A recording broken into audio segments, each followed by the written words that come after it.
Herðu, þetta eru sögulegi viðburðir. Ég ætla að taka fyrsta sjónvarpsviðtalið mitt ofan í sundlaug í fötum. Já, án sundfata. Sundlaugin á Hofsósi átti 10 ára afmæli 27. mars. Það stóð að sjálfsögðu til að halda upp á afmælið en lokun vegna kórónuveiru faraldurs kom í veg fyrir það. Starfsmenn sundlaugarinnar hafa þó ekki setið auðum höndum og hafa nýtt tímann til þess að gera og græja. Við urðum að grípa tækifærið og taka viðtalið við Dísu vaktstjóra ofan í sundlauginni en starfsfólkið var rétt að byrja að fylla hana aftur eftir þrif þegar okkur bara garði. Við þrifum náttúrulega allt þegar að lokunin byrjaði eða þá þrifum við allt inn en við hefum náttúrulega ekki getað gert neitt hérna úti fyrir núna. Já, bara það veðri og... Já, og svona ýmsum aðstæðum sko. Það er svona verið að þrífa laugina núna og staðsetja þetta fyrir mándaginn. Hvað þýðingu hefur sundlaug haft fyrir ykkur hérna á Hofsósi? Náttúrulega geysilega þýðingu því að þetta hefur verið þvílíkur túristavæðing hérna, bara rosalega mikið. Það er bara heimafólk fer ekki í laugina hérna á sumrin sko, hún er full af túristum. Þannig að þetta hefur í rauninni, sundlaugin hefur trekt rosalega mikið að. Já, mjög mikið. Eru þið ekki bara ánægð með það, þó þið komist ekki í sund? Jú. Það er bara dásamlegt sko. Þetta bara gerir eins og þú segir. Svo mikið fyrir okkur hérna. Lyftir upp öllu hér í plássinu.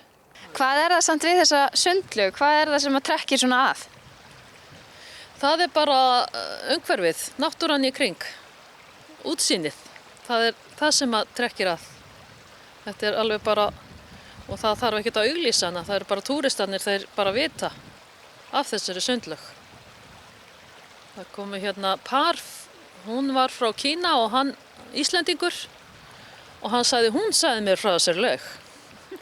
Svoleiðis að það er oft bara túristinn sem að veit meira heldur en við Íslendingar. Það voru athafnakonurnar Lilja Pálmadóttir og Steinunn Jónsdóttir sem gáfu íbúum Hofsós sundlaugina árið 2010. Þó að sundlaugin sé það vinsæl á sumrin að heimafólk geti lítið nýtt hana, er hún mjög dýrmæt yfir vetrartíman fyrir íbúana.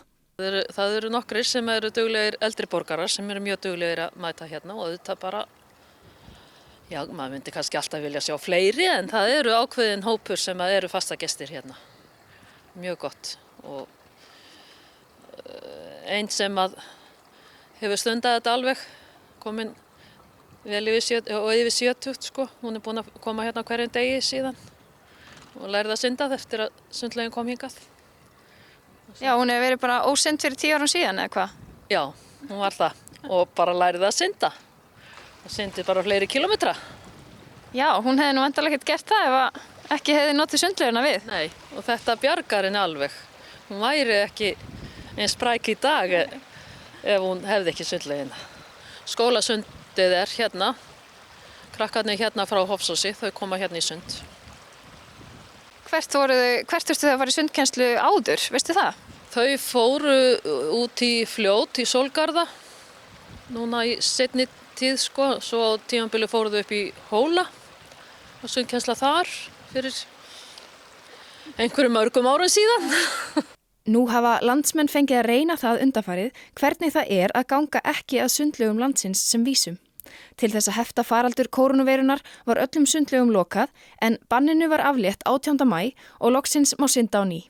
Sumarið í ár verður þó eitthvað öðruvísi í sundlauginu á Hofsósi en gengur og gerist. Það verður náttúrulega að minna erlenda túrista en ég hef trú á Íslendingar nota hana meira, bara hvaðan að var landinu, ég hef trú á því. Já, svo er nú ekkert bara sundlaugin hérna á Hofsósi sem er áhugavert að heimsækja, það er fullt af öðru líka. Jú, við erum með vesturfarasetur hérna og bara mjög fallegt umhverfi sem hægt að ganga hérna Staðabjargavík hérna fyrir neðan Stuðlabergs og svo náttúrulega bara í nágrenninu ýmislegt. Já, það er ekki tilviljun að það sé Stuðlaberg hérna til skrauts, það er náttúrulega líka hérna niður í fjöru. Já, það er tekið bara hérna rétt neðan við laugina sko. Mjög fallegi klettar, alveg. Stórkostlegt að ganga hérna niður og ganga fjöruna. Hvað ertu búin að vinna hérna lengi? Þetta er á 3. ár sem ég er búin að vera hérna. Er eitthvað svona eftirminnilegt hérna úr starfinu sem að þú getur sagt okkur frá? Ég veit ekki hvort maður getur sagt frá, en það ýmislegt. Manni bregður ekki við neinu, sko. Fólk fer hér út með handklæðin og bara, þú veist, eitthvað sem að maður segir ekki alltaf frá, sko. Það kemur manni alveg oppiðu stundum. Þið hafa aldrei þurft að kalla til lögreglu það? Nei, við höfum ekki þurft þess. Það er bara, gengur allt vel, sko. Það er ekkert lögreglumál. Þið hafi stundum verið svolítið svona frumleg í viðburðum og slíku hérna í sundlauginni. Er ekki svona ýmislegt sem þið hafi tekið upp á að gera stundum kvöldopnun og svona? Jú, það var einu sinni prófað allavega að vera með sólarhringsopnun yfir helgi. Það hafi verið svona karlakvöld og kvennakvöld. Það hafi verið svoleiðis uppákomur. En svo náttúrulega átti að verða svolítið skemmtilegt 27. mars þegar að sundlaugin var 10 ára. En það verður bara seinna. Já, finnið þið ekki bara tíma í sumar eða eitthvað? Jú, við þurfum að gera það. Það verður að halda upp á afmælið. Það þýðir ekkert annað. Hvað ætlið þið að gera?